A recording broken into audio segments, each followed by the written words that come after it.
Howdy, folks. What's going on? This is Outlaw Hatfield back at you one more time. I've got a cockety cock in here with me. How you doing, Gary?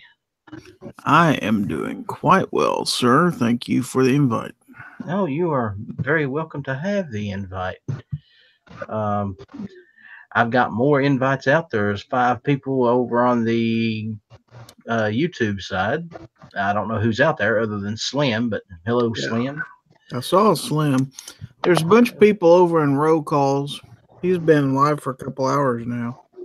Yeah, well, see, people need to learn that the late night stuff is my territory. And Daily Gun Show just got done like 5 minutes ago. Yeah, I know. That's what I was figuring on. That's what I was figuring on. So, So how are you doing? I've not talked to you bad. in a couple days. Yeah, you talked to me yesterday, didn't you?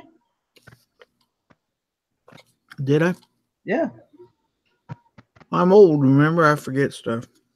Now, I didn't do a late show last night. That's what you're talking about. I was tied up with something else, so I actually, to be honest with you, I was talking to a girl all night last night. So, I see how it is. yeah. Well, she's something else. I'm telling you, she's quite interesting. We're gonna see how things go. No guarantee I, with anything in my I life. thought you gave them up. No, who the hell ever said that? Who in the hell ever said I gave up women? Have you lost your mind? I Well, might be old, but I'm still a man, damn it. you gave them up until you got one. Let's put it that way. Well, that's because I didn't have a choice in the matter. That's pretty much true. You know, there's sort of these laws against actually calling one yours that's not. That will get you in major issues with people with badges, and I don't want those kind of issues. No, you don't want those kind of issues. I try to avoid those kind of hassles at all possible times. I need to check something real quick. Well, I've got 3 thumbs up, and then no thumbs down as of yet. So apparently my local hater hasn't shown up. Well, I've got 3 thumbs up, and then no thumbs down as of yet. So apparently what the hell? I am hearing myself over and over again here. That's weird. Whoa. Yeah, it's coming from you apparently. Oh. Okay, You got never to take mind. care of over. Never mind. I had YouTube open on another tab. I didn't have it. Well, see. I stopped it. Well, that's good. Haven't done that in a while. I can still hear myself. Well, I had it open to see the text chat, and I forgot to hit stop on it. Oh, well. Like I said, I haven't done that in a while. So I used to be famous about doing stupid stuff like that. Oh, we're all famous about something. So, Gary, it looks like for the beginning of this, it's just going to be you and me, buddy. Nobody else loves us. Yeah, Black Cat said he'd be in a little bit. There was 5 waiting, and now we've got 2 watching. So I don't understand what happened there. I don't know where Midnight Chef is. Well, I sent him a link if he wanted to jump in here. I have ran across him a time or two tonight, but it's been an hour or two ago. And I don't know who else is online over on the Gun Channel side. Let's take a look and see. Lord, Gun Channel seems to be about dead tonight. Yeah, I was trying to navigate over to your channel over there. We actually ain't got nobody live over on the Gun Channel side at the moment. So Pink was in there, Steve, Mr. White, and Hosh. But did you catch the interview last night with me and Hosh? Yeah, I did. That was a good interview, wasn't it? Yeah, it was. I really enjoyed it. I told him, I said, you know what, you're about the perfect guest to have on this show, because that's what these interviews are all about to begin with, is getting people in here with other interests outside of the firearms realm to, show people that we're not just about guns. There's more to us than that. And if you want to get somebody on who'll talk to you, that's Hosh. Now, he won't just be quiet and make you talk to yourself. He'll talk for you. Hey, that's fine. I love it. I do 90% of my work for me. You can't beat that. Nope. So who's your next person to interview? Well, that's a good question. I ain't figured that out yet. I'm sure I'll come up with somebody. So far, I've got a pretty good list of interviews up there right now. I mean, we've got G Webs and Ghost, Clover. I've done interviews with. Let's see who else. Gunpowder, Mia. I actually got one with Midnight, Christmas Eve chat, if you remember that one. Yeah. So yeah, I've got some good videos out there. I'm kind of proud of myself. And most of these guys are all hanging around gun channels, so it makes it kind of easy. But I would like to spread that out a bit and get people that's not necessarily a member of the channels in here, do some interviews. Well, you'd have to get out of town and go to like rallies and stuff like that, or gun shows, and run into people. Yeah, I understand that, and I have done that. In fact, I have talked to Such about getting a interview night set up, and Such was all into it. Um, Yeah, your only problem with him, he's probably so busy, he's kind of yeah, hard to tie down. exactly. The same issue I had with Mac, Military Arms Channel. They're just so busy that getting a date and a time set up to actually do one of these interviews is not an easy thing. So, Of course, and I know your area of the country is just got to be full of YouTubers on, gun YouTubers, because the Southeast, there's just a shit ton of them down there. yeah. Uh,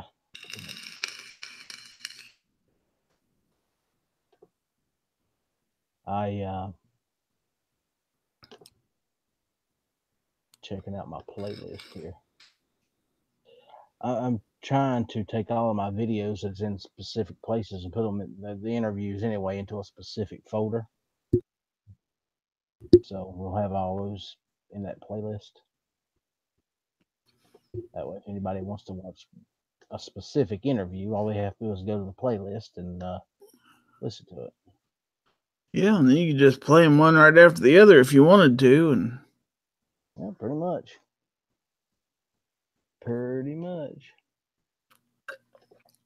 go get you some beer and some popcorn and just sit and watch Outlaw for 8 hours straight, or if you wanted to. Oh hell, one of these late night chats has been 8 hours, or two of them would be 8 hours, because we have run some for up till 5 o'clock in the morning.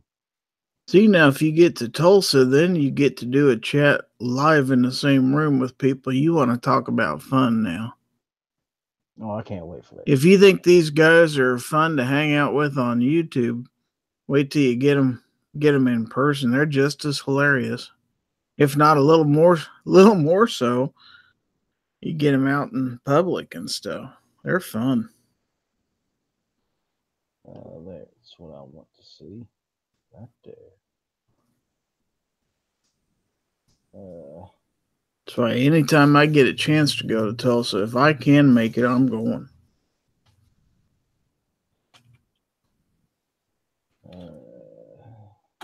I don't live close enough to any of y'all to just drop over.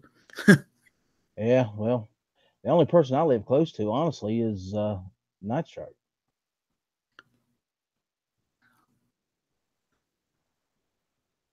Yeah, I was on his show for a while.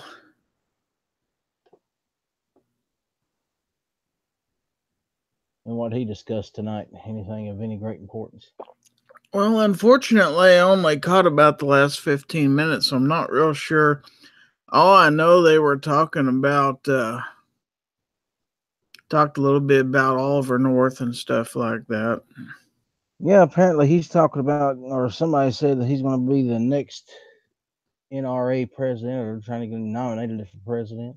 Yep. You know, I'm not sure that's a position I would want to have, because just because you're the president, that don't give you any kind of authority or any kind of power. No, it's just probably a way to make a little bit of money. That's pretty much it. That's my take on it anyway. I think that if you were going to do something like that, you would be better off to just get rid of the whole board of directors and start from scratch. Because the only thing I can think of, what the NRA must be thinking is, oh, this guy, he's ex-military and all that stuff. Maybe it'll bring some legitimacy back to the NRA or something, because they made this big deal about, well, this is the most exciting thing since Charlton Heston. So they're trying to drum up some excitement, I think. They must know they're in trouble. Well, the president, the office of president in that company is not the issue. It's the board of directors. It's the people that's actually running the show that the problem is. You want to change things?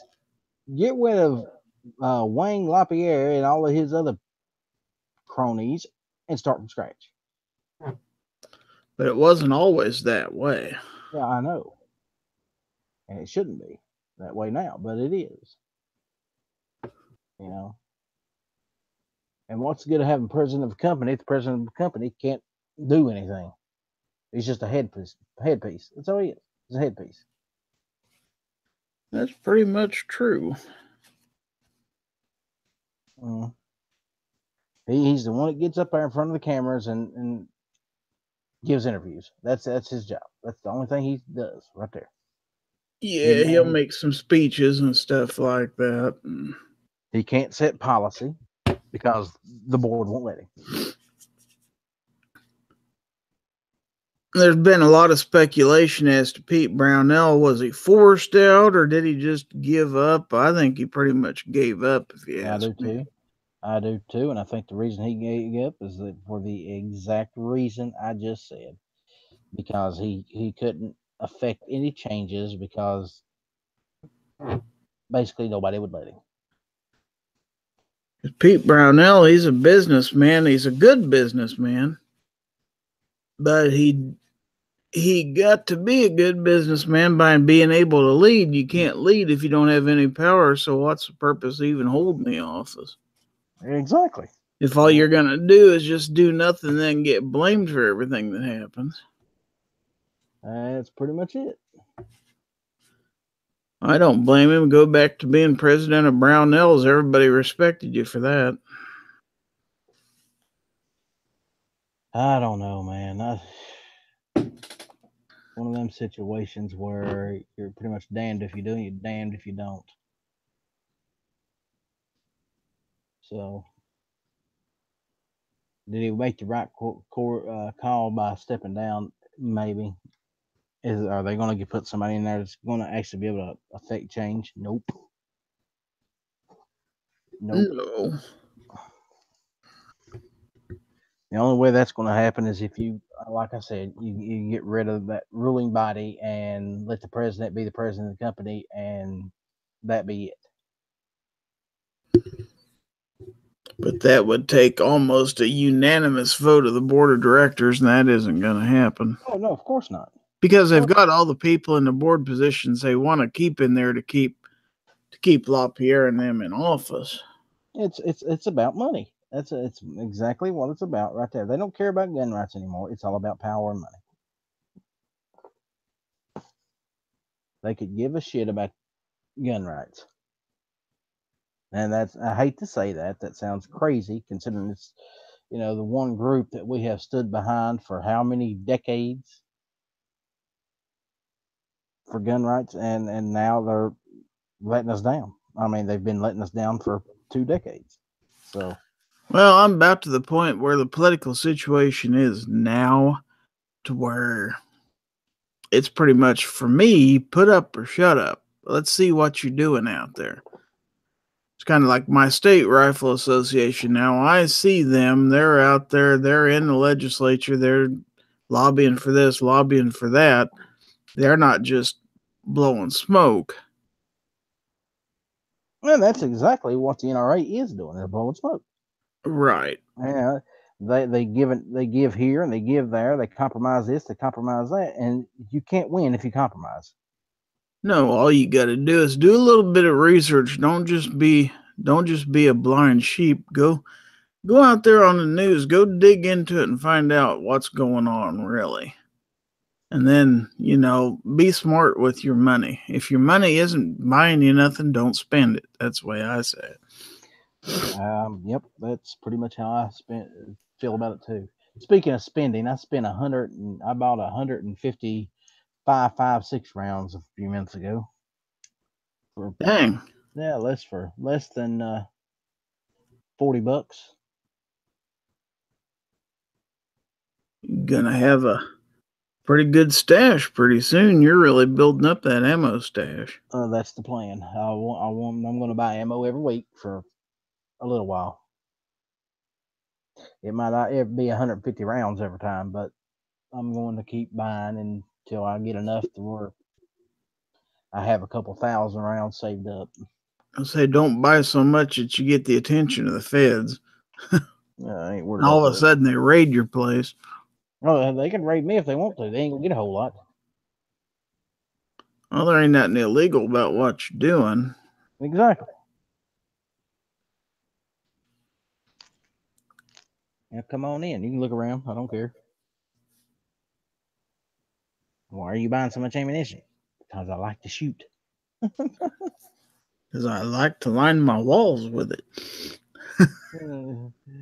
I'm waiting on the zombies, damn it. I'm waiting on the zombies.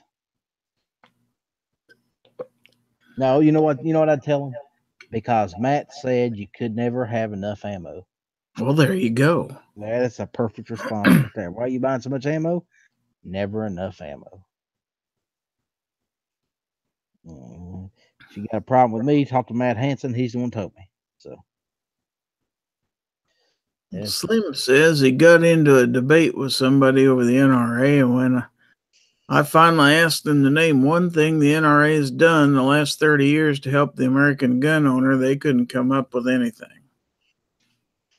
Well, that's why I'm now officially a supporter of the GOA.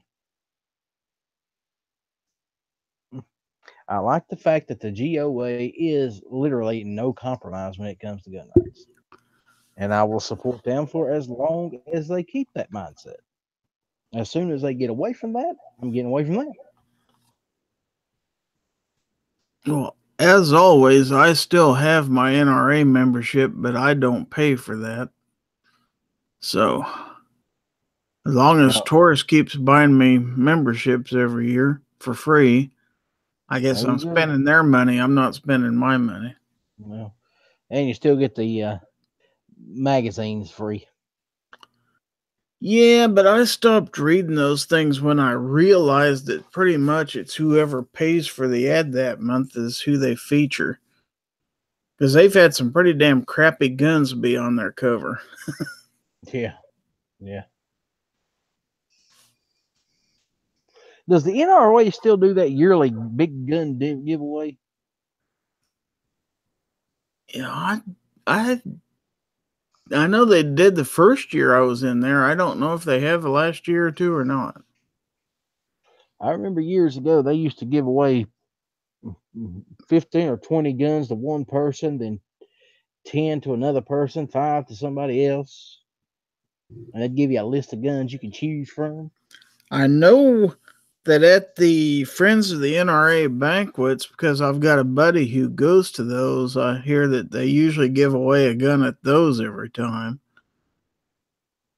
raffle them off or something like that. Uh, It costs so darn much money to get a ticket to one of them things, and then you got to get all fancied up and stuff just to go eat and sit with some other NRA people and listen to speeches. That don't sound like a good time to me. Me either, honestly. That's not my cup of tea. I see G Web's up there. I'm going to send him a link. Maybe he's bored enough to drop in and say hi. Guess somebody needs to post in that chat window of yours. Did you post this on your Gun Channel page? Yep. I've got it everywhere. I see Hoshi out there.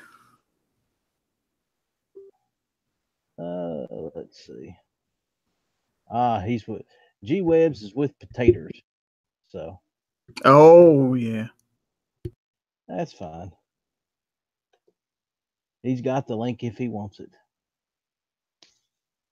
See, all the cool kids are still over here though. All 7 of you. Slim, I'm going to send you a link if you want to jump in here. Where did that darn black cat? He needs. Oh, he's still in roll calls chat. Okay. Yeah, he's still over there. You know. Now roll call's been going all night. He can't hog everybody. You know, roll call's okay. You know, I don't mind him trying to move in on my airtime. That's fine. Oh, he's having a good time.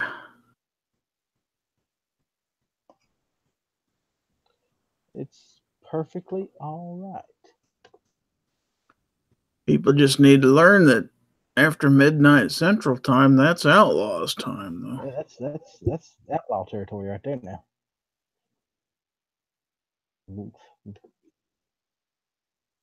Oh, see, now G-Web sending me a link to Potatoes. Sorry, G. Bit busy. we got the real gang going on over here now. Night Strike asked me, he said, so are you going to do foul territory? You haven't done one in a while, have you? And I said, I just did one last week. Where were you? Lord have mercy. I don't do them in the daytime anymore because really the kind of people and the kind of conversations that I attract over in foul territory are probably better for late night than they are for 4 or 5 o'clock in the afternoon. Oh, yeah, probably. I've decided I'm going to change the name from Late Night with the Outlaw to the Outlaw's Hideout. There you go. Yeah. So from this point on, I think I'm going to do the Outlaw Hideout for the late night shows. Yeah, that goes right along with Smeggy's Cave almost. Except this is way cooler. Oh, yeah, of course. Well, all the cool kids come here. Midnight Range. Clover actually pops in once in a while. Alan B. Pro. Gunpowder Beauty. See, we have a esteemed panel of guests that shows up in here. Very knowledgeable individuals. Hosh. So you get Bob. Pretty hot weather over in your part of the country. Oh man, today it got a bit warm. It got up to about 87. Yesterday it was a little hotter than that. Yeah, that's what I'm getting too. And I went to fire up my air conditioner last night and it ain't working, so I'm having to call somebody to come work on it here tomorrow. Well, see, my thing is I won't even turn our air conditioner on until it hits 95 degrees. And then it's like 10, 15 minutes, I turn the sun bitch off. I think it's too cold. Well, the problem is the house just got so stuffy during the day. I just wanted to cool it off real quick and then turn it back off. But ended up having to open some windows and get some fans going for a while, which will do the same thing. It just takes longer. That's pretty much how I do it. I keep it on long enough to just cool it down and then turn it back off. And you can't run the fans too much, or you can't do a chat with a fan on because they're too noisy. Yeah. Now, when I was a kid, I don't know if you ever heard of such thing, but my dad, we had this fan that he put in the window, and then he had it rigged to where he could hook a water hose up to it, and it would drip water in front of the fan.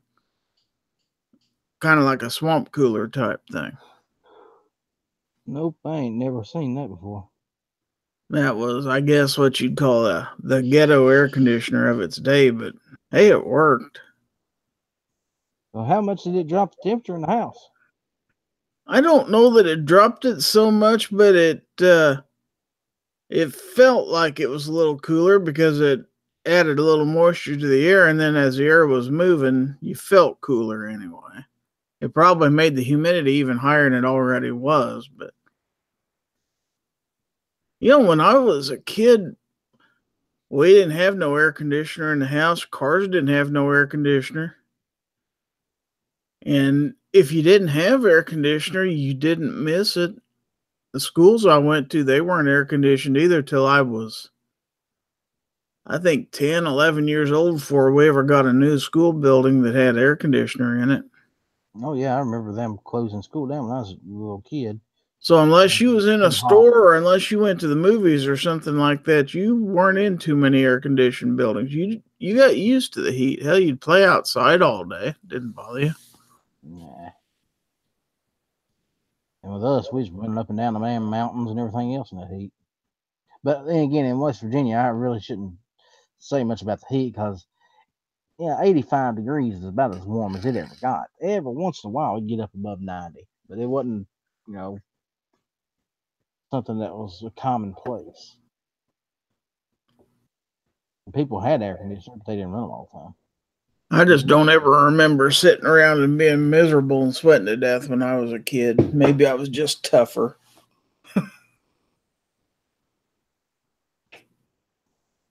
Well, boys, I just got a hold of some bad news.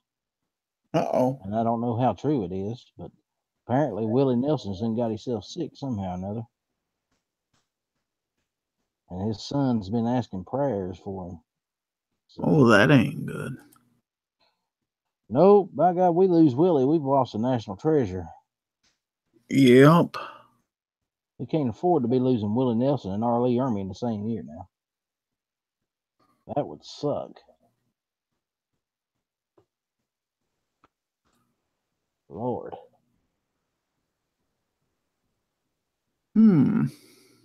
That's just. I'm gonna have to do some research on that one real quick and see if it's actually true. Hold on a minute. Let me take over the reins for a minute there, Mr. Gary. What's that? Oh, okay.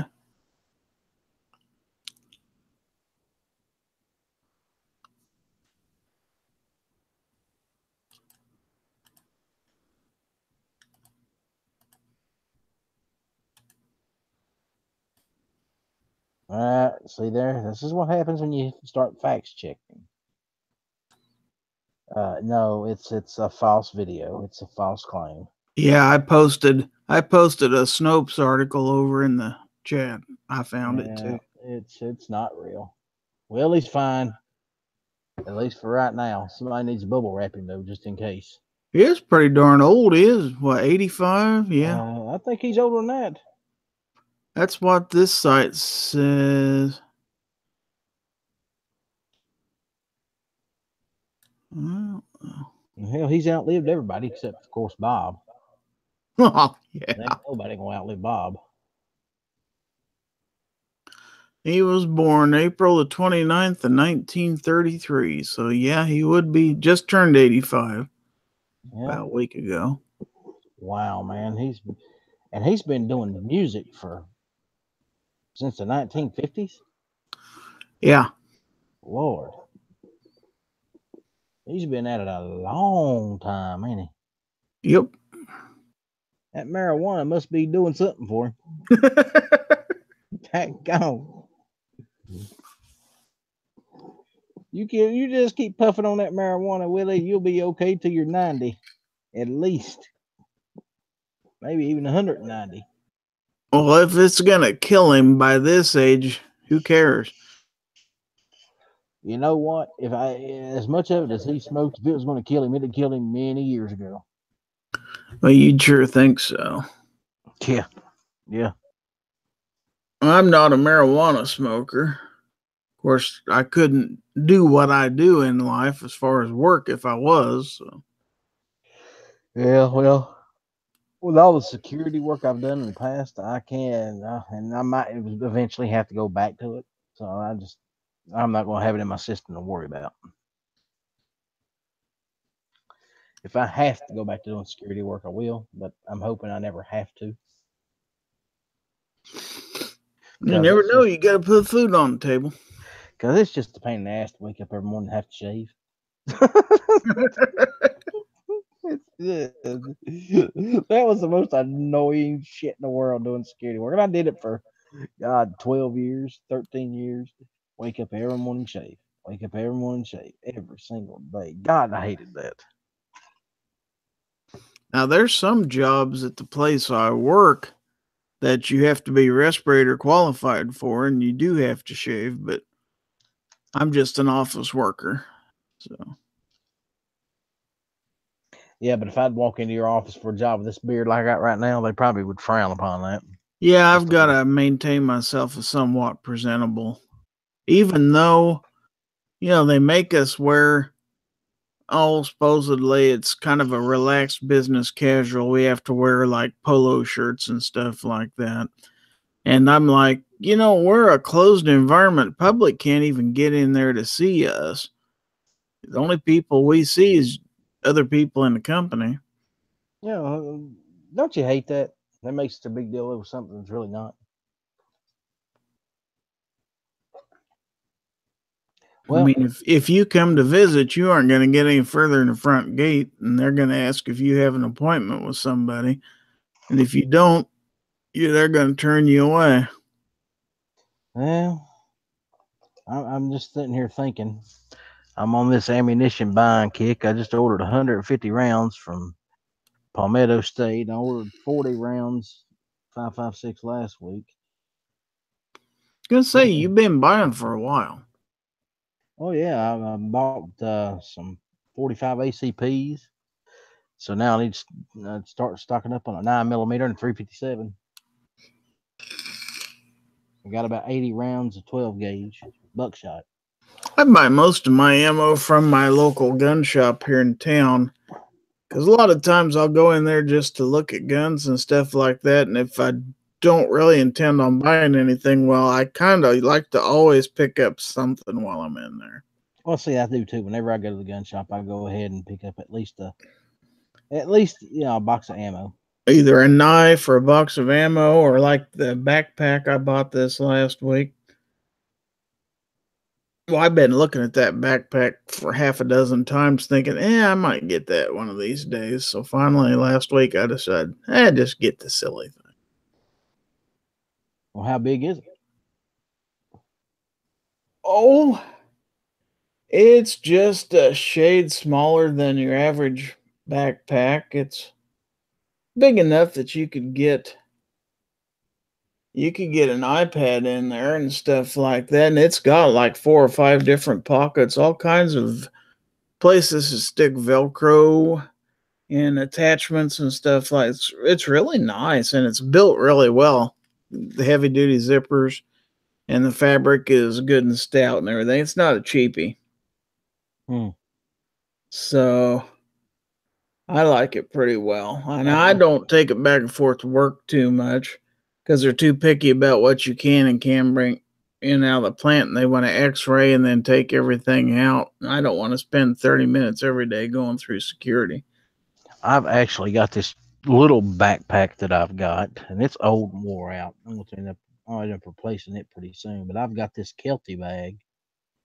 I think it's spelled Kelti, something like that. It's a regular camping backpack. It's something to put on your back when you're hiking in somewhere.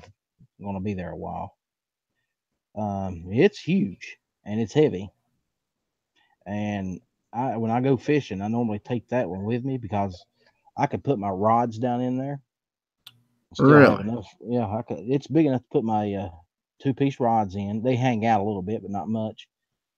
And believe me, I don't use short rods. My rods are 8 foot long, so I could put 2 or 3 of them, and then my little bait rod. I always carry a small little ultralight kit, about 3.5 inch, 4 foot, or 3.5, 4 foot fishing rod with a little bitty ultralight reel just to catch brim or something for bait. But yeah, I can pack all that in there. I've got my fishing equipment I carry in it. You terminal ever tackle, hook, fly sinker. fish? No. Uh-uh. I've seen them old boys do it. It looks kind of cool, but especially I over can in Missouri, you see it quite a bit. You don't see it so much here in Kansas, but I can do it. I'm pretty sure because I used to use the same techniques with spinning reels. Just pull out the line and put a little heavier leader on the front end of it. Normally about 24-inch leader of a heavier line. And give it the sling that you need, maybe a little split shot sinker. And it's basically the same thing. Just pull out the amount of line you want to throw and whip it around. The only problem is you got to make sure you got that arch right in the back, because if you don't, it screws everything up. so most of the fishing I did when I was a kid is you just sit on the bank somewhere alongside the river or alongside a pond or something like that. You just cast out as far as you could, let her sit for a few minutes. Well, that's how I do it with the catfish. I've actually cast rods out and left them in one place for an hour. I'd go out there and my kid would reel in his line every 5 minutes, throw it back out there. I told him, I said, you ain't gonna catch any fish that way. I said, you gotta wait on them. Yeah, it's a tedious thing when you're sitting out there all day long and not catching anything. Now on a pond, if it's not too deep, you can run a bobber sometimes and do it that way. Not so great on a river, especially if you're after the mud cats are down at the bottom of the river. You just let the damn thing sink all the way down. Just Yeah. go but feel. Yep, pretty much with the big flatheads. If something takes it, you'll know. Oh, yep. Yeah, 'cause I ain't never caught a flathead catfish that hit soft. When they hit it, and they're gone with it. It's just a matter of holding on and praying. Well, I learned a long time ago, don't get in too big a hurry to reel them in because they're going to yank on that line a while. So just play them out a little bit. They'll get tired. Oh yeah, it's just Well, another lesson that I learned in all my years of catfishing was have the right line for the job. When I go catfishing, my normal setup is I normally use about a 65-pound test braided line uh, with probably a 30-pound test leader, mono leader. I run that with either some no slip sinkers or a no roll sinker, something like that, with a snailed hook on the end. I've never ran any line that heavy. Of course, I don't think we got fish quite as big here as you do. But But I that's know just, that's just a our rivers around here are pretty damn muddy. So the fish ain't gonna see it, chances are. catfish don't rely on sight anyway. No. They don't need to see to eat. Um, Well, my dad always said when we used to fish with the chicken livers and stuff like that, he says, I don't know if the fish like it so much is they can't stand the smell of that stuff, so they pick it up so they can get it the hell out of the water. And that's when buddy, I don't know. I've caught a lot of catfish off of it though. Yeah, oh, I've never caught big catfish off chicken liver, but I've caught a ton of small ones. When I say small, I'm talking 6-7 pounds. Most people wouldn't call that a small catfish, but when you're after things that weigh 30, 40, 50, 60 pounds, it's a small catfish. usually either livers or dough bait, one or the other. Normally, I use some kind of cut bait. I'll use bluegills and cut them up, or I'll use carp or sucker. Um, Now, if you're in like West Virginia or Tennessee, something like that, skipjack herring, man, oh man, that's catfish candy right there. You cut them, put them on a line, and you just hold on. There's catfish in the area, and he's hungry. He's gonna eat it. And we don't use small baits either. We use huge pieces of fish. with normally an 8/0 hook. Well, if we had them, we'd use crawdads sometimes or goldfish. Oh yeah, crawdads an excellent catfish bait, especially those big ones. Damn miniature lobsters. Even heard of people taking grasshoppers and putting them on their hook. Now I've caught a lot of trout and a lot of bass off grasshoppers, but I've never caught any catfish off any. I would imagine you probably could, but I've never done it. Helgamites, and I'm not sure how many people knows what a helgamite is, but I don't. it's the larva form of a Dobson's fly. And if you don't know what a Dobson's fly is, just look it up. Big, hideous looking, monstrous insects. And I guess they can get 4 to 6 inches long. Good. And they got pinchers on them, but they will bring blood, and they do hurt. Nope, never heard of that. Well, we don't have any flies that big. About the biggest thing we have around here are horse flies. Oh, this thing would eat a horsefly. Damn Helger might look at a horsefly and say, "Oh, that's a snack." Slim. I've heard a lot of people talk about using hot dogs for catfish. I've never had any luck doing that. I had a buddy Ronnie. He used to fish the James River, and he would use those Vienna sausages to catch catfish. He said he used to slay the little 3 and 4 pound channel cats with them. My thing is this: I would rather sit out there all day and catch one 40-pound fish than 50 5-pounders. But I just want to come home with something. Although really, you can't have a bad day fishing unless you just don't get any bites at all. That's kind of a bummer. Well, you're going to have days like that because some days the water temperature just not right or fish just ain't hungry when you're out there. Other days, you'll grab about anything you throw in the water and you'll be right in the same damn spot. It's funny.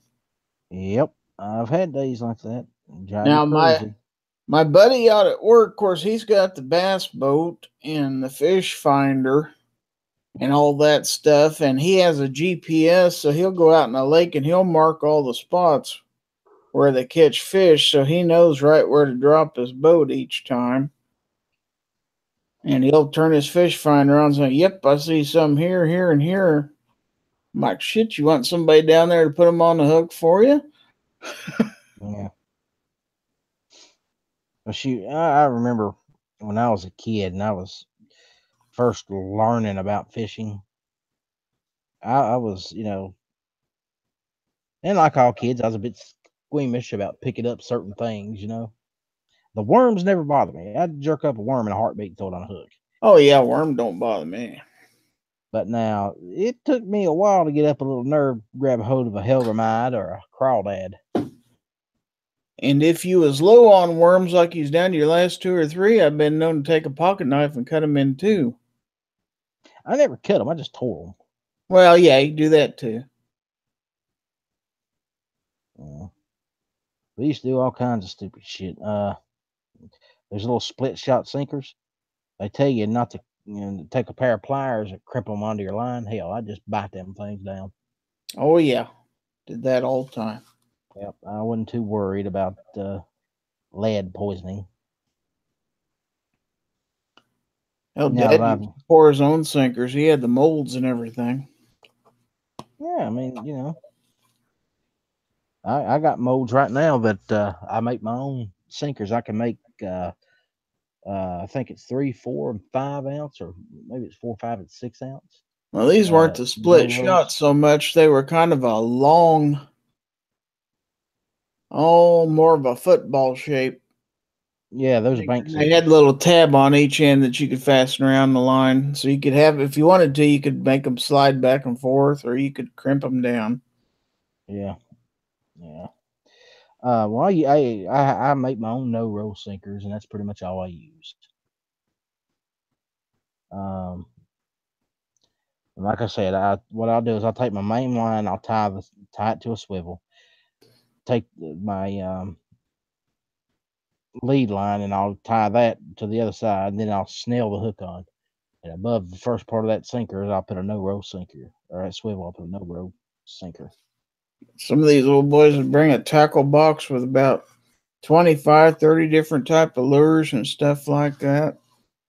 It's like, Well, shit, see, I only need 3 or 4 things. I can go fishing. I don't need that big tackle box. hey, honestly, that's me. I take my hooks, I take my sinkers, and that's about it. I take pliers. Maybe an extra spool of line just in case. But The only thing I necessarily need when I go catfishing, and this is all anybody needs when they go catfishing, is good hooks. I would suggest circle hooks, sinkers. Anywhere from 3 ounce up to 7 or 8 will be fine. Um, Swivels and some extra line for your leads. That's it. That's all you need. and these kids who bring their damn music and their headphones with them, I'm like, what the hell are you thinking?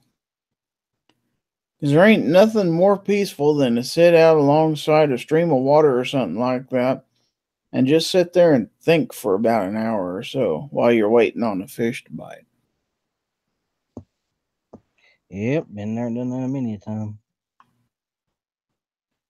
And I'll tell you what, too, about the time you start getting frustrated with it and wanting to just give it up for the day, all of a sudden that one rod bends over double. You're at drag, start pulling. Say, That's fish on. yeah, boy, that's a feeling right there now. And knowing that it's a decent fish, just by the way he's pulling that drag off that reel. Yep. And the way I set my reels up, if it ain't a good sized fish, he ain't pulling no line off of it. He's going to have some power behind him. So I hear that drag start singing, I get excited because I know I got something decent on there.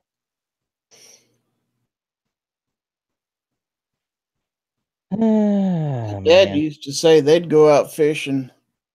Sometimes when they'd camp alongside the river or something, they'd fish out there in the dark and they'd have little bells they'd tie on to the end of their rods. So if it got to jerking it, it would ding ding ding. Yep, I've seen that too. Now I never tied the bells on myself. I just because I always, we had these bright ass lanterns we took, those old Coleman lanterns. I didn't need no bell. I could see my line perfectly. So I wasn't too worried about any of that. And for anybody that does any bank fishing at night, you can't beat a Coleman lantern. That's just a necessity if you're fishing after dark. What was that now? A Coleman lantern. Oh, yeah. That's if you're fishing at dark, that's just a necessity to have one around. You The might only want it thing to have. around this part of the country is you got to be careful not to attract too many skeeters and flies and stuff like that, especially in the right time of the summer. Yeah, well, you're gonna do that. You're gonna attract the flies. You're gonna attract the mosquitoes and the moths, but you're gonna see your fishing rods. That, and you also have to, take into consideration. You can always go out and buy some deep woods off or some other stuff you can put on you to keep the bugs off of you. Of course, nowadays you got these guys that'll go out there with their 300 lumen flashlights and shine a beam into the water, try to Yeah, attract them that way. And which, strictly speaking, I think at least in the state of Kansas is illegal I to don't see try how to you work attract that. fish with a beam of light. I'm pretty sure it's illegal. Um, you'd have to check your laws in your state because every state's different. But yeah, I could see how that would borderline being legal. Maybe it's just them skirting around the edges of legality there. It's kind of like the people I heard that would go out to a pond and throw M80s out in the middle of the pond and kill a bunch of fish with concussion and stuff like that. Yeah. Don't let a game warden catch you doing that or you're going to jail. Yeah. And I don't know about your state, but it's amazing how many game wardens there are in the state of Kansas and how they can find you out in the middle of nowhere. Yeah. Yeah. If you want to go out without a license, you better watch it because you're going to get caught. I read in the paper shit, they write tickets left and right. And in this state, the Department of Wildlife and Parks Rangers have the same authority as a law officer does. Oh, well, in most states they have more. Game They're not wardens only have. going to fine you, but they're going to take all your equipment. You got to remember there are two types of. There's a state game warden and there's the federals. And those federal boys, they don't play around. We don't have any national parks around here, so. Now, we hit on something earlier, Gary. I don't know if you was involved in that little conversation or not, but we was talking about having like a gun channels fishing day. I think that would be cool as shit. Have everybody come out to, maybe the Mississippi River or something, just for a couple of days in the summer sometime, and just have a gun channels fishing day. Now, does your state offer like 1 or 2 day fishing passes? I know Kansas does. Yeah. But here, I only pay $10 for a freshwater license, $10 for a saltwater. So for $20, I'm covered. We don't have any salt water here, so you don't got to worry about that. And I think it's kind of stupid to have to buy a saltwater license to begin with. But, yeah, G-Web says he's in for a. G-Web says he's in for a fishing this year. G-Webs, I think that's an excellent idea. Just figure out when and where. And he also talking about a trivia challenge between chat rooms. Okay. I love playing like Trivial Pursuit and shit like that. I got a feeling it'd be a rigged contest. Nobody will play the game Trivial Pursuit with me. Me and my brother used to play trivia all the time, and it got to the point where nobody else would play with us. So said, what how do me you and know him all did, that stuff? I said, I accumulate a lot of useless knowledge over the years. Yeah, exactly. Me and Ricky finally got to the point where we just said, to hell with the game board. We'd both pick out a stack of cards out of the boxes, and we'd play our own. We made our own rules. Whoever misses 10 questions loses. That was it. And we would sit there for hours and read these questions back and forth before somebody actually would miss 10 questions. And, after you read one so many times, it sort of sticks with you. So.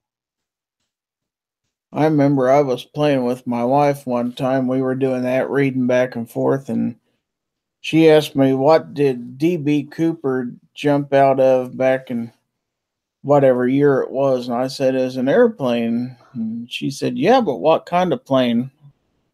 And I couldn't remember right off the top of my head, but I just guessed. I said, I don't know, a Boeing 707. And she just threw the card down the table and walked off. That's just the first thing that came to my mind, because that's pretty common back in those days. So, yep, that was the big one, wasn't it? Mm-hmm.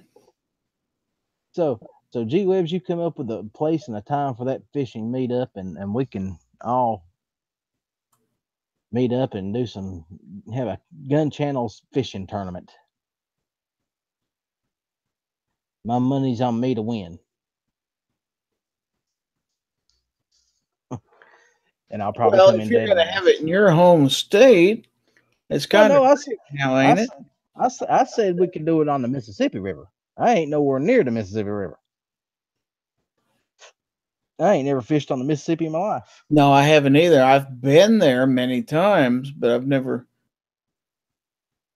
I've been across the Mississippi. In Missouri, yeah, Missouri's close to me. Yeah, we can do the Missouri River. Although the Mississippi side of Missouri is about 6 hours away from me, but I just want to. Yeah, there you go. We could go to the Ozarks or something like that, down around, Lake of Just, the Ozarks, around just let me Old get there early Soldar enough City to in that area. let me get there early enough to catch me some live bait. Have to pick me up a new cast net, catch me some shad. In fact, the most fun float trip, well, as a canoe.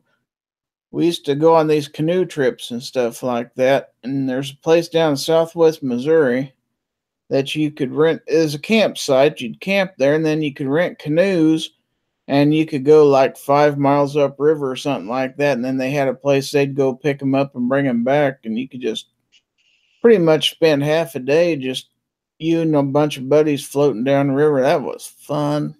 God, we We get never floated down the river. We would always just wade the river, and we had a blast doing that,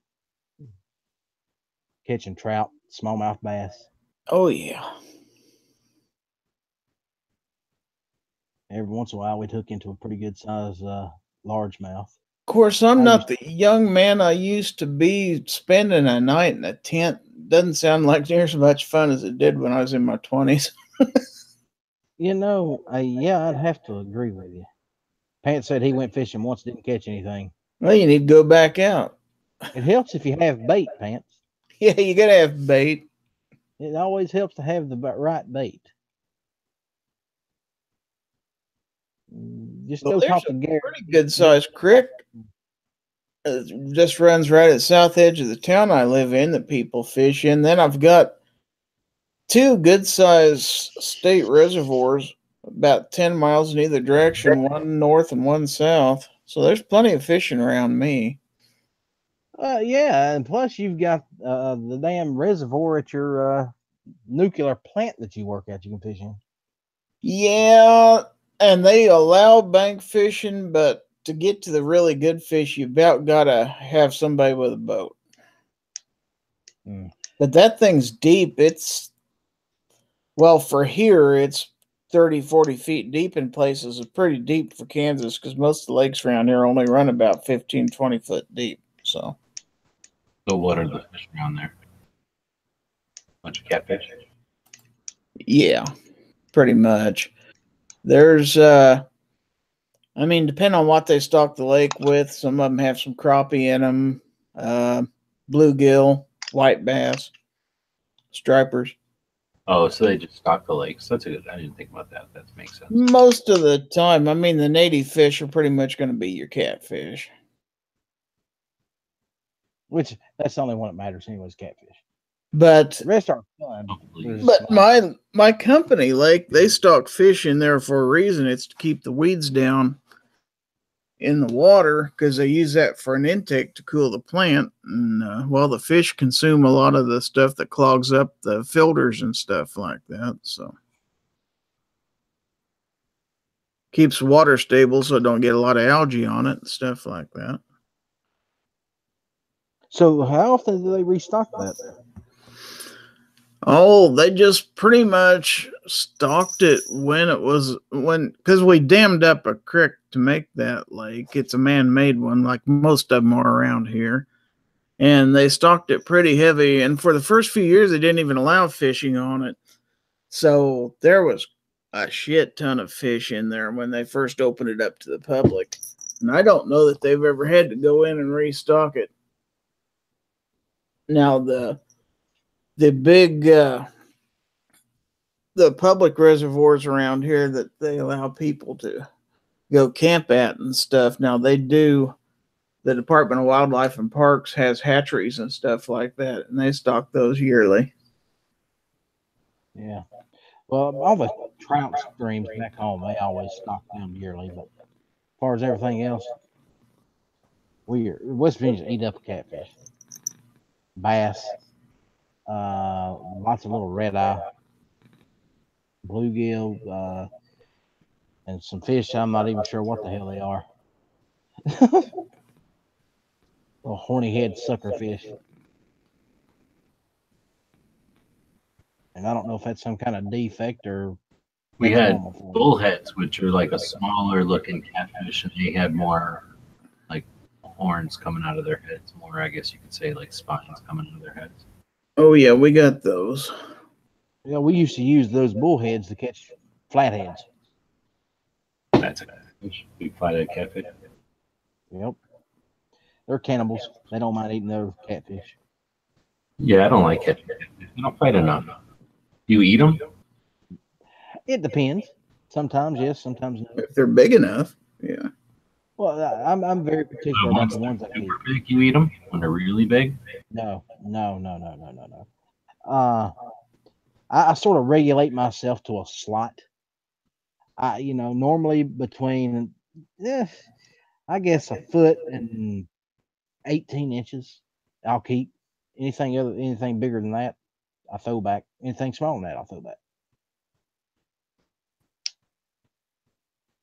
But that's just my way of, conserving the species. I've seen people drag out a 30, 40-pound catfish talking about,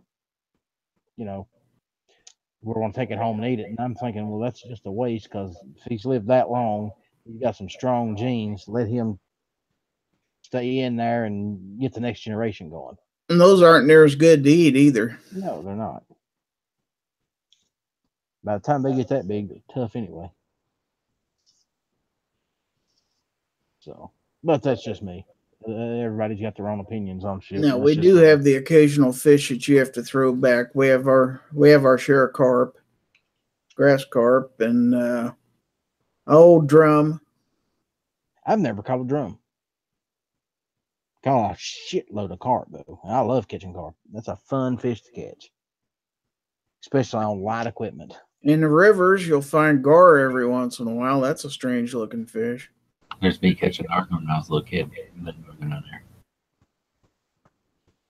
there. That's you doing what? Catching pike, northern. Bunch of walleye, a couple of little basses, but mostly walleye. I'd fish with pike. Cool. This was one of my first boats. I was a youngin'. Had this little rig set up. Well, see there, ladies and gentlemen, you have finally seen a picture of G-Webs. There you go. Breaking news on the Outlaw Hatfield. Pictures of G-Webs. So, we can say that we've had a first here tonight, ladies and gentlemen. Thank you, G-Webs, for that.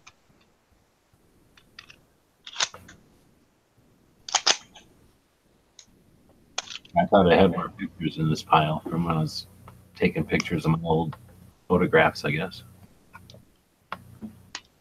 Well, most of the old pictures they had of me got burned up in a house fire when I was, 15, 16? So, all them old photos been gone for many, many years now. I haven't checked over on the YouTube side in a while. What's going on over there? Anybody saying anything? Bob's over there. Yeah, I see Bob. How you doing, At least Bob? he was about 20 minutes ago. Nobody said anything since about top of the hour. Yeah, everybody's being kind of quiet tonight. I think everybody's still over on roll call or maybe potatoes chat. That's fine. Like I said, we all know who the cool kids are. There's nobody on potatoes chat. That's why I was trying to get everybody together to do some kind of a competition between the chats. Huh. Well, I didn't honestly know potatoes had one up. So he has had the past couple nights. Little head-to-head competition. Never heard anybody. No. And is roll call still going? Sparta's out there now. He's got a link. Huh? Zorro has a link in his email if he wants to jump in here. You're still at work, Slim? Damn, son. You need to tell your boss that the Outlaw's on. You got to go. Ain't nobody allowed to work during my show. What kind of shit is that? God. People need to learn their place, don't they, Gary? Yeah, I can't do that. I can't listen while I'm at work. I'd get in trouble. I listened to who was it the other day? I think it was Yankee. I was listening to at work, and I got some looks.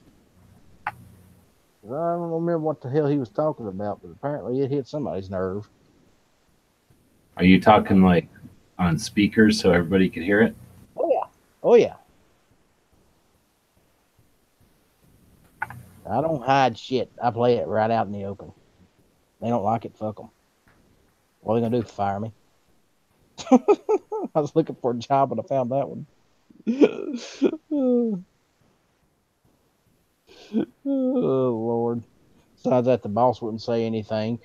Well, you don't have a job like Midnight where he's got to listen to orders coming in and stuff like that. I mean, wash dishes. If they're dirty, you wash them. I reckon that's the way it works. Yep, that's pretty much it. Now, do you have to bust tables too, or somebody else bring them to you? No, I don't bust tables. Got one of them little aprons. Goes out, coffee. Yep, I do wear the aprons. In fact, I wear 3 different aprons every night.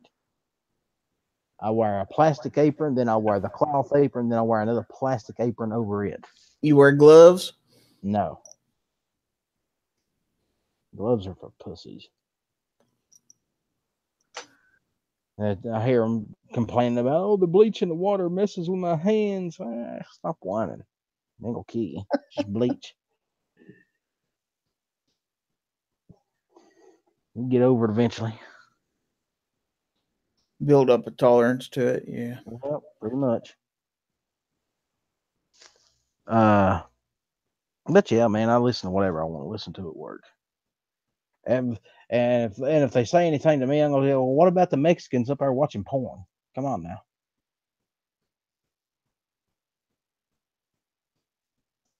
They'll get up there and they'll watch their little porn videos right on the line. I think it's hilarious.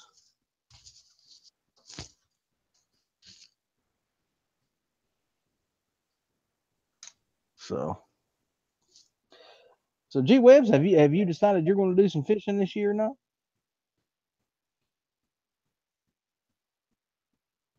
I probably will. Yeah, you're going to start keeping them in the van with you. Exactly. I need to figure out a way to get the PVC pipe or something set up. Yeah, that's not a bad idea. Get you some 3-4 inch PVC pipe just to put your rods in. You could probably put 2 or 3, rods, unless you have to break them down in one of those pipes. You carry like a medium and then a really light one. Yeah. Because there's nothing, not kidding myself, I'm not going to no oceans or any big lakes or anything. I play around. Plus, the smaller the rod, the more fun it is to bring it in. Oh, I agree. That's why I like catching carp on light rods, on medium action rods, 6.5, 7 foot long. That's fun. 10-pound test line. How you doing, Zorro? I'm doing good, on yourself? I am great, buddy. G Webbs, have you met Zorro? I don't think so. Well, I've seen him on the chats, but I don't think I've been in a chat with you. Well, how are you? Pretty good. How you doing? Damn, G, you done scared him off. It's from some other country, right? Yeah, he's from that country called California. Oh, then I thought it was the guy from Australia or whatever. No, that's Vandalistic. Oh, then no, I don't know who this is. No, this is a spotter. He lives up there in California. California, and good guy. Where? California. Yeah, I've been to California like twice now, so I know all about California. Where at in California? In between San Luis Obispo and Santa Barbara. All right, I kind of know what it is. Right on. So south of LA. No? Espada, you there? He might be having internet troubles again. That happens to him sometimes. Might have been north of LA. Yeah, I guess I don't know where that is. Yep, he went away again. Yeah, he's having his gremlin issues The tonight. California police done caught up with him, I guess. Yeah, he's got that Beretta. They done found him. Yeah, that and all those swords. He's a dangerous man. He's a dangerous He's man. got a really nice sword collection. Yes, he does. I wonder if he got the rest of them unboxed yet. Well, if he comes back and can stay for a while, we'll ask him. Yeah. We'll be here for a while longer. Keep trying. So you get 3 chat rooms, 2 chat rooms, 3 chat rooms, and you think of them like tables at a bar where they're doing Trivial Pursuit or something. Or you do some sort of a game where you got like teams. And then you could have, it's possible to be in more than one chat at once, but then it would be awfully difficult to mute the people. So it'd probably be better to have like one chat who's like the host, I guess, and then the other chats just, I guess, paying attention or communicating through text. I can see that. You could put questions out to the chats all at once, and then, oh, Gary's like, fuck that, I don't like the whole idea of that. But you could send, stuff out to the chats, and then them in the group and their audiences could come up with the answer. And then I don't know if you would do it for speed or more like everybody comes up with an answer and then the winner kind of thing, those kind of questions. But that might be kind of fun. Yeah, I think it would be fun. I think the problem you would have is called Google. It was my turn that time. Oh, no, but if you did it on stuff like who started on Instagram first, Ghost or Clover? Oh, well, yeah, I guess you could do Started that. on YouTube first, like Hickok or Nothing Fancy, like something like that might be technically Googleable, but may be tough. Like who was on more chats or some shit. I don't know. You could make up questions that you'd have to kind of know gun channels to know, and then Google wouldn't just know. Huh. That's an interesting concept. How many people went to Tulsa? Like how many people? Sorry, G-Webs had problems. I kept giving me an error. I understand. This is Ellis's chat. He always goes with the cheapest version of the chat he can find. Yeah, I do. It's a habit. I can't help myself. It's not Google. If you'll notice, it's G00GLE. It's using a Google. Yeah. Thank you, G. That's very kind of you to throw me under the bus like that. Damn. I couldn't catch what you were saying at G-Webs when I got the error. So you're north of LA a little bit. A little bit, yeah. Yeah, okay. I think I know where you are now. I didn't go anywhere near that though. I kind of went near there. I went by. Damn, I can't think of the name. Place south. You can name the nearest town. It's fine. It's all good. I just can't remember the name of it. The one south of you with a weird name. Does it start with Saint? No, Oxnard. I went to. Oh, okay. Yeah, I know where you are. Okay, yeah. Well, at least I spent the night in Oxnard one night, but that was south of you still, right? Yeah. Okay. Yeah, Pants out there was saying a Google Hangouts Old West playing card poker. Yeah, I was thinking about it. I don't know how to do it with cards. Well, I don't know if you was there when we were talking about it, but me and some of the guys over on Match Chat one night was talking about doing a Dungeons and Dragons game night one time. Well, I was in it. I think you could do that. I think you could play Magic or something too, where it's like the card type of a game, because you could everybody could have their cameras pointing at their tables, and then you'd see. I mean, I think those games are all similar. You have some sort of cards showing, and then as long as you're showing your camera your cards, then everybody else would see everybody's cards, right? And then you could probably play regular card games like that, like Hearts or fucking, I don't know what all the card games are. No, there's Hearts, Spades, Blackjack. 5-card draw or something even, or some of those shared card games you could play, as long as the dealer put out some. But yeah, I think you could play D&D real easily. Yeah. As we're talking about dice, all you'd have to do is shine a camera straight down at a table and somebody throws dice up. Or either that or something, just have whoever the DM's going to be download the dice roller app, because they have apps for that. Yeah, that means they also have apps that let you type in whatever number you want it to be, and then it'll act like it is. I ain't trusting nobody. You can just roll real dice. Plus, that's half the fun is rolling a real dice. Nobody'd play D&D if you just pushed a calculator button. Yeah, so you have to, have a DM you can trust. Are you But yeah, saying? but it would be interesting to see. But man, I can remember those games taking hours? All night long. Yeah. I would think what would probably happen is we would start a story and have to stop it many times over a matter of months. So at least for us, I don't know how old you were. When we were into that stuff, it was when we were in maybe 6th grade or something. Like, so we were still little kids and there was nothing to do. And all of our big brothers were like a couple of years older than us. So they were already like, had no interest in waiting around for us. So if they were already driving, it was like that type of era. So we could ride bikes to each other's houses and then stay over there. We were that old, but we weren't in cars yet. So anyway, that's when we started playing that D&D shit. And it took like a minute. Like everybody got into D&D, but then we pretty much all got bored with it immediately.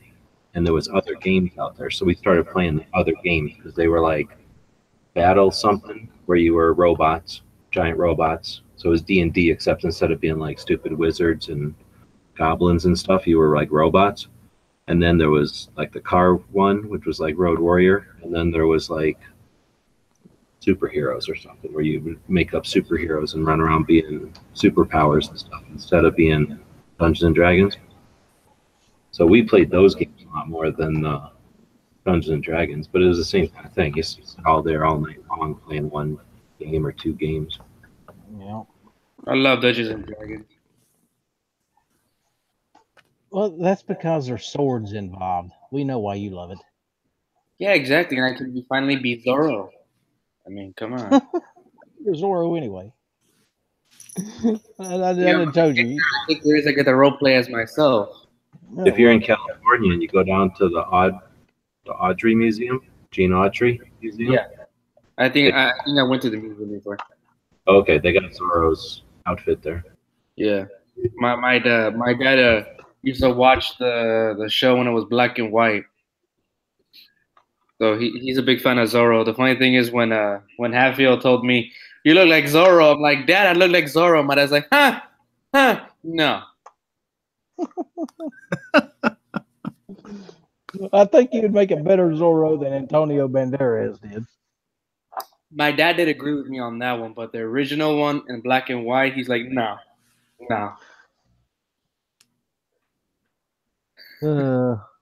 That was Guy Williams, wasn't it? Yeah, I think so. Who ended up being on Lost in Space.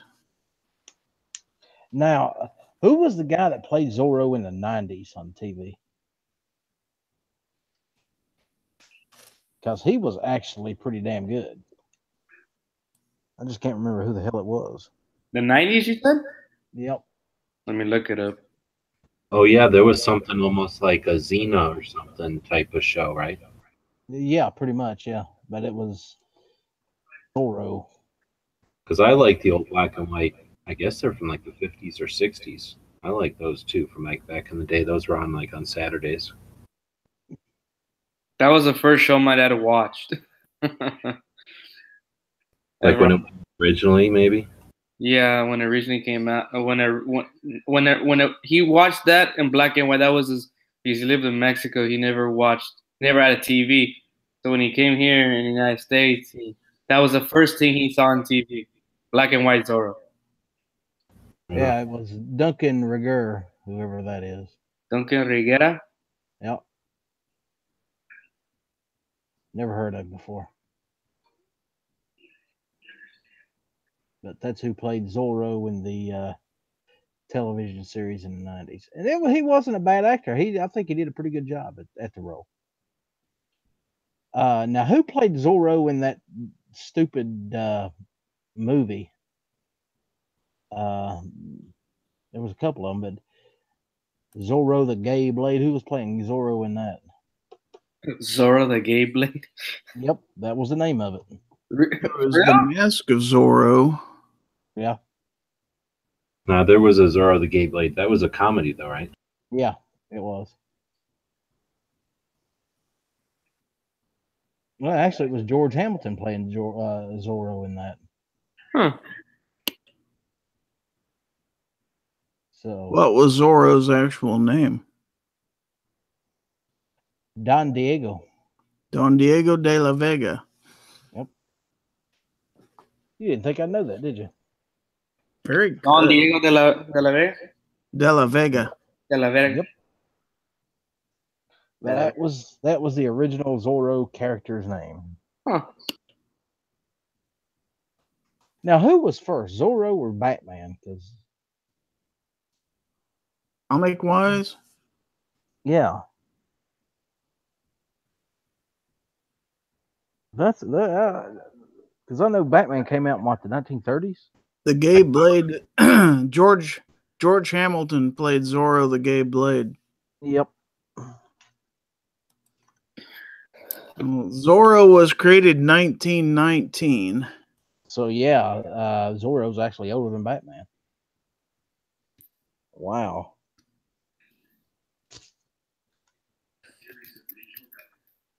I find that amazing. So that would mean Zorro is the actual first Caped Crusader. First Cape Mexican Crusader. Oh, glory.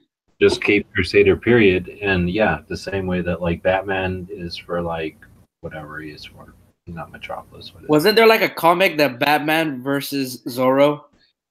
Probably. But it says that he's the masked vigilante who defends the commoners and indigenous peoples of California. So he's like definitely a superhero because he's like. We need him back to defend California's gun laws. According to the storyline, though, Zorro is not Mexican. Zorro is Spanish. Yes, he's from Spain. He is from Spain. Huh. Okay. Well, I speak both languages. I speak Castiliano Spanish and Mexican Spanish. Well, you go, boy. Aren't you just something special? And I learning how to speak German right now. I speak American and redneck. I speak redneck fluently. Oh, okay. Nice.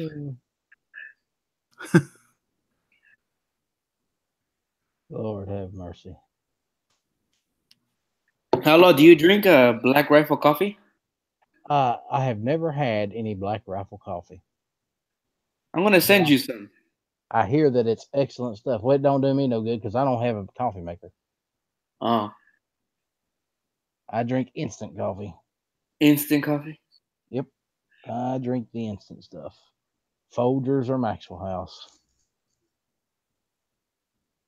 Ooh, fancy. I go with the Dollar General generic brand.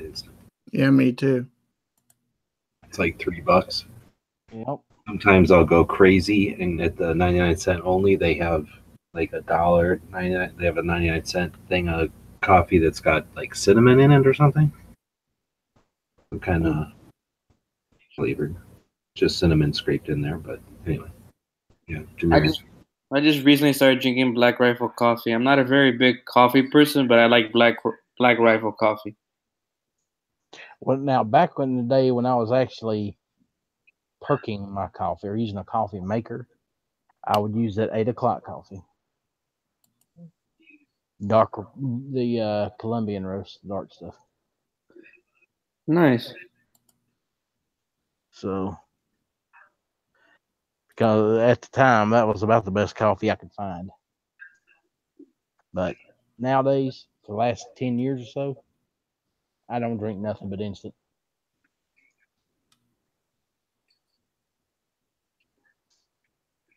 And like I said, it's normally Folgers or Maxwell House. Nice. unless I'm down to where I can't afford to buy the Folgers or the Maxwell House, and then I'll buy the cheapest shit I can find. Which is the dollar store or the Dollar General generic. Literally. Yep. Yep. And it's not bad coffee. It really ain't. No. The only thing you can get cheaper is if somebody's got it on clearance, like because it's an open box or it's old or something, you can get name brand stuff on clearance cheaper, but not regular price. I mean, you know, I think drinking instant coffee is an acquired taste. But once you acquire it by not having extra money to waste on fancier coffee. Exactly. And boy, when you get into that kind of situation, you get tight with that coffee too. You don't want to share it with nobody. you got some coffee? Nope, none. I'm out. Sorry. That's how I am with my dad, because he's the one that drinks all my coffee every time I buy it.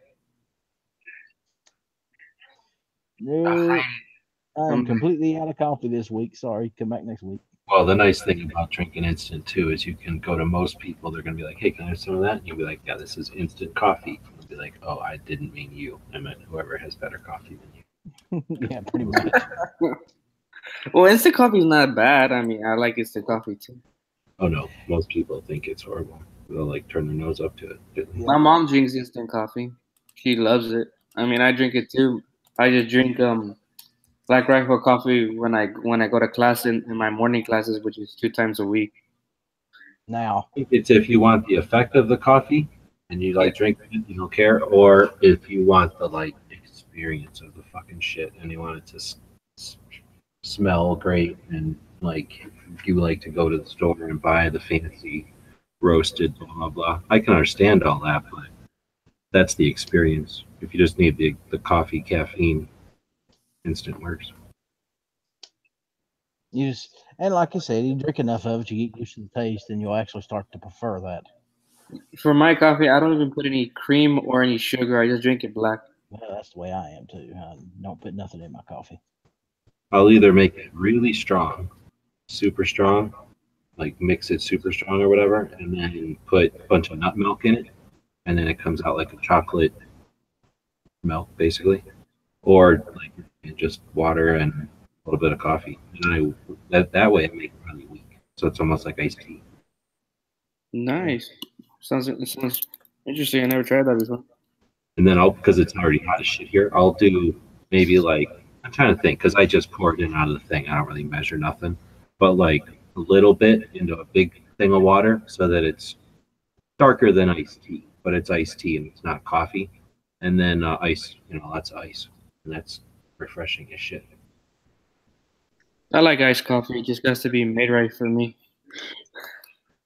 I see. That's something I can't do. About 80% water and just a little bit of coffee to make it not water.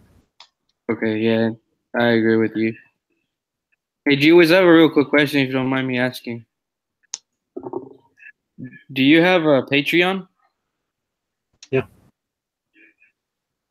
Okay, I'm just trying to look for you on here, on Patreon. And websites. Yeah. Okay, I see. Okay, good. We're having as much money as you can cram into Patreon challenge, and the person that crams the most with $2 million without going over per month gets an all-expense paid trip to see Ellis. Oh well, thank you. Yeah, Ellis. Nice. I'm just trying to support each channel as best as I can. Right on, appreciate it. It's all about a couple of bucks, and then Yeah. do stuff for enough people that they think it's worth a couple of bucks, and then things get done. I'm not sure, G. Am I on one of your? Am I on your Patreon? I don't know if I am or not. I think I am. I am. Well, look and see real quick. Pretty sure.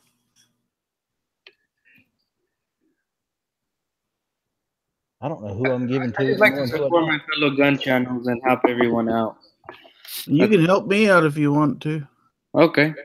Yeah, Gary needs all the help he can get. Yeah, I do. Let's see. Gun websites. Yeah. Is it Gary? Gizzard Gary. All right, buddy. I got your back. Thank you.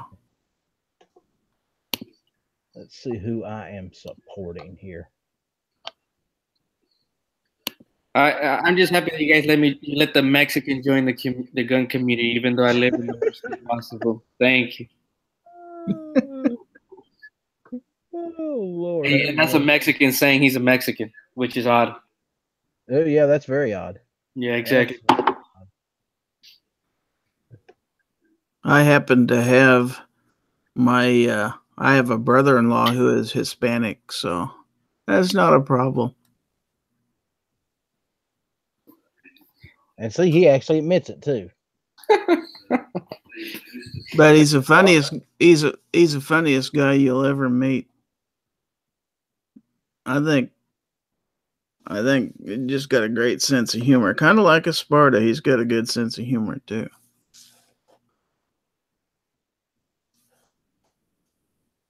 I just try to be funny as I can, even though sometimes I'm already funny. But either I'm making fun of myself or I'm making fun of someone.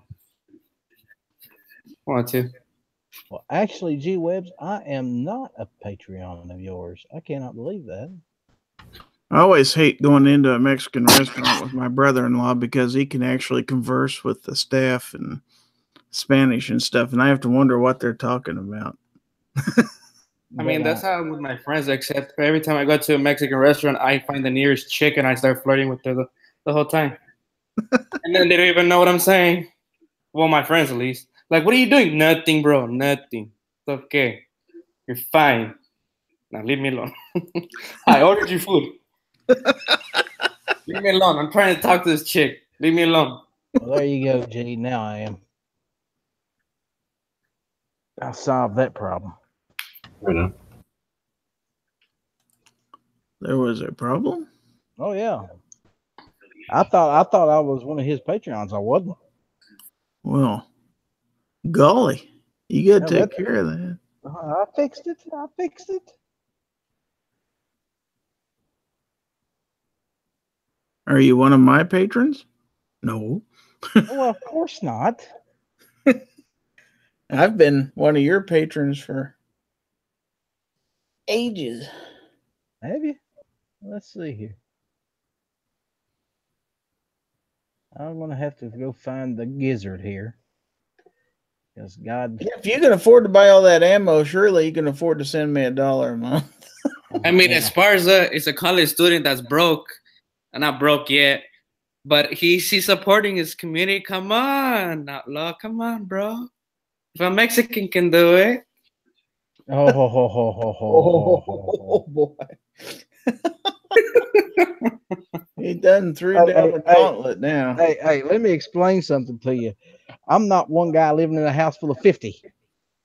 You know, that pays like $10 a month on rent. No. That's a different classification of a Mexican. I'm a Mexican that lives only with 2. Oh, okay. I'm glad you clarified that. Yes. Big classification. I am the white Mexican. I'm not sure, but I'm thinking that might be, you know, racist somehow. Whatever. Well, I mean, Mexicans are racist to each other. I mean, I got called a wetback from a Mexican. Could be worse. Hey, Gary. Yeah. There you go, buddy. Well, thank you, sir. There you You're go. a gentleman and a scholar. Don't lie to people like that. Now I got to put you guys in the credits of all my videos. Well, see? That's part of the perks of being one of my patrons is you get to be on the final credit screen. Just put Zorro. I'll be fine. Oh, wait a minute. I don't want to be on the final credit scene. I want to be right at the beginning. If you actually want your name spoken, you have to give me $5 a month. And I only got one person who does that. I've got one person. $5, sir. I've got one person that's actually donated $2 a month. Ruben Rivera Jr. I don't even know who he is, but he gives me $5 a month. It's Rupan. Ellis is going to change it to where if you don't pay him $5, he is going to talk about you on his show each week. Yeah, I'm going to talk shit about you. Yeah, so we're just going to mention your name. So now you're going to have to pay him $5 so he won't. I think I know who you need to interview now, Ellis. Who's that, buddy? Esparta. Espada. Yeah. Zorro? Yeah. You Yeah. can do an hour with him. Easy. Oh, I could do an hour with anybody. I did an hour with you. Yeah, and I don't have much of a story. See there? This guy's actually entertaining. A long time ago in a galaxy, oh no, a country far, far away. I got the lyrics wrong. Sorry. Oh, you're okay. G-Webs, Espada is the Gun Channel's comedian officially. I want to get that taken care of. We need to make that official. Unlike Gabriel Iglesias with an I, except I'm not. My name is not Iglesias. Are you sure? Yeah. Are you sure not related to him in some way, shape, form, or fashion? We're Mexicans, but I don't know how related we are just between that. Yeah, but there's lots of Mexicans. I know, that's why I'm like, I don't think that's the only thing I can think of. Say every family's got like 12 kids or something like that. I mean, my grandparents had like 10 kids. There's actually more Mexicans in the United States now than there is in Mexico. So go figure that. Yeah, I would have to agree with you on that one, buddy. Oh, Lord. It's okay. Damn. So, Espada, are you planning on, after you get done with your classes this year, starting to put out videos on your own or what? Yeah, I want to start doing live streams, dude. I just want to see who's doing what time so I don't, do my live stream and prevent other people from getting the same viewers. I like it kind of even out. So, okay, I got the perfect time slot for you. You ready for this? Yeah. It's completely open. 1 o'clock in the afternoon. Okay. There you go. That's the perfect time slot. Yeah, I'm thinking about doing the live streams because that's the easiest for me at the moment. So, probably gonna do live streams like at least an hour, and then hour one week, an hour the other week. Well, I'll tell you what you can do. I'll tell you how you can start it. You've got a laptop, right? Computer? Yep. Well, tomorrow night, instead of me opening up a chat, you can open up one. All right. Okay. There we go. So, right. ladies and gentlemen, tomorrow night I will not be opening up a. Welcome to the Outlaw premiere chat. of Sparta, known as Zorro 117. Come to visit. We speak English. Thank you.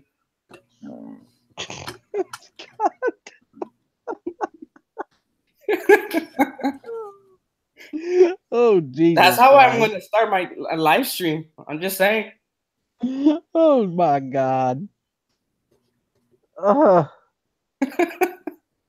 You're like, I'm going to be. It's like, why is he talking like that? Stop. I'm going to be the only guy on YouTube that gets a strike on his page for prejudiced remarks from another Mexican.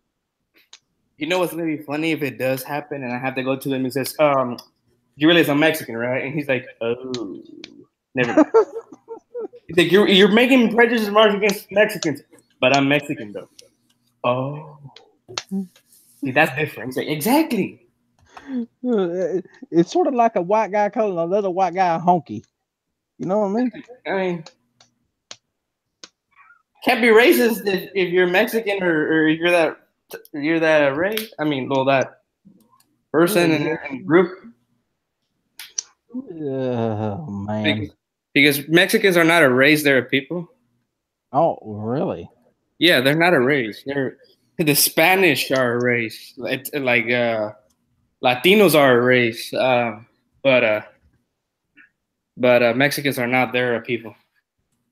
Because just because we come from Mexico doesn't mean we're technically Mexicans. Because a lot of conquistadors invaded there, and it was one Spain. So I think we're going to have to suspend RL's outlaw status, guys. Might have to. And gunpowder. Well, what happened? Well, he ain't here. Oh. We might just have to suspend his outlaw license for all that. You know, I'll be there as soon as roll call's done. Well, by God, it's going on 3 o'clock in the morning. He still ain't here. That's a problem, if you ask me. I have a question, Outlaw. So tomorrow, the opening, what time would it be for my time? Let's see. It's when I normally start these things. It's about 1 o'clock in the morning. Okay. That's Eastern time. So you're what, 4 hours behind me? I think so. I'm Pacific time zone. What time is it there now? 11:55. Yeah, there you go. It's going on 3 o'clock here. Okay, so I basically gotta start at 9. Yep, somewhere around there. Okay. 9 to, yeah, 9. So you figure, yeah, about that. Yeah. Okay. Mind you, I don't know how to start a panel or a chat, so you're gonna have to help me out. Well, I will show you how to do that right now. It's Okay. not very difficult. I'm going to screen share this. All right. First thing you will do is you will go to YouTube. All right. Okay, let's go to the main page here because that's where you're going to start. You'll start there. That's your main page. You'll go Okay. up here to your little icon. You'll click on that. All right. You'll go down to Creator Studio and you'll click on that. From Creator Studio, you will come down here to where it says live streaming. All right. Click on that.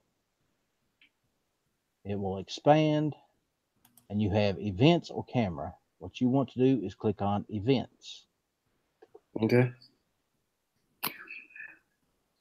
And then you will go over here and you will hit new live event right there. And this is your setup page. All right. You'll put your title here. Your start time will be here. You can add an end time if you want to. I don't, because I never know how long these things are going to last. After that, you will go over here and you will hit go live now. All right. Cool. It will pop up a Hangouts thing. And then from there, you copy the link at the very top of the Hangouts. You can see it right now in yours. All right. And you send that link out to anybody you want in the panel. Okay. Cool. It's that easy. There's nothing to it.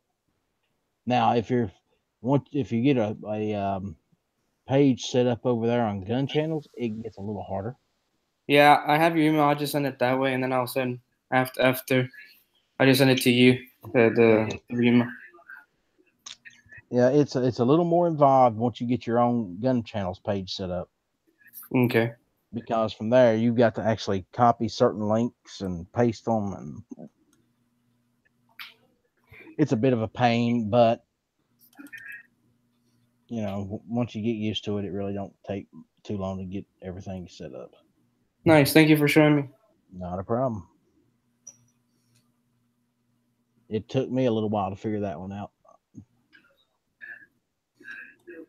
Hey, Biker Bob, how you doing? Gary, your boyfriend's out there. I heard that.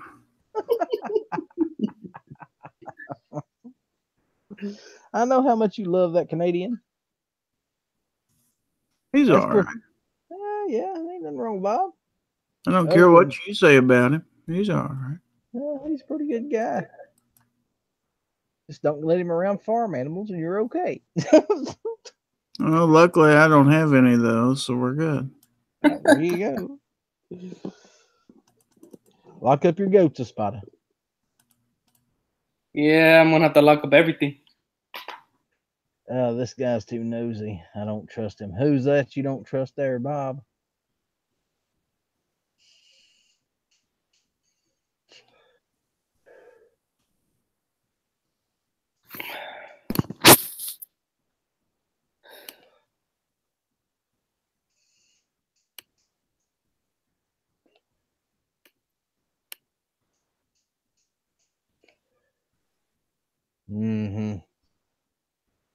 I think ohm is supposed to be 1, but okay, whatever.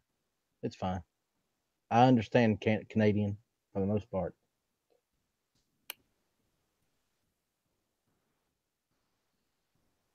And G Webs is out of here, ladies and gentlemen. He Yeah, he flew the coop. He says thanks for hosting. So, well, guys, I think I'm about ready to call this one done for the night.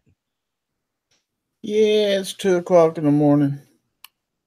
Yeah, and believe it or not, Night Strike is actually awake. Why does that strike me as strange?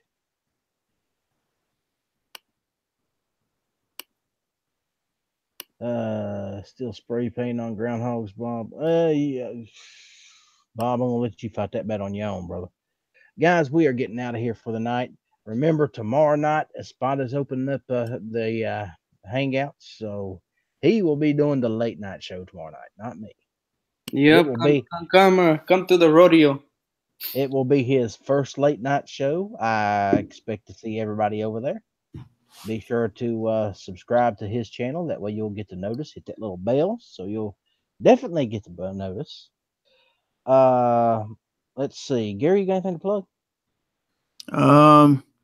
Just as always, gizzardgary.com and also guntube.org.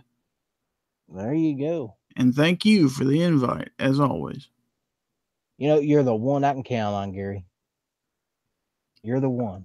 I try. That's why I call you the co-host of these late night chats. Enjoyed it. Hey, we enjoy having you. Thank Zorro, thank you for coming, brother. Anytime, my friend, anytime. Do you want to plug anything, Zorro? Outlaw Hatfield, Gary Gizzard, G Webs, and then I guess me tomorrow. There you go. We'll take it.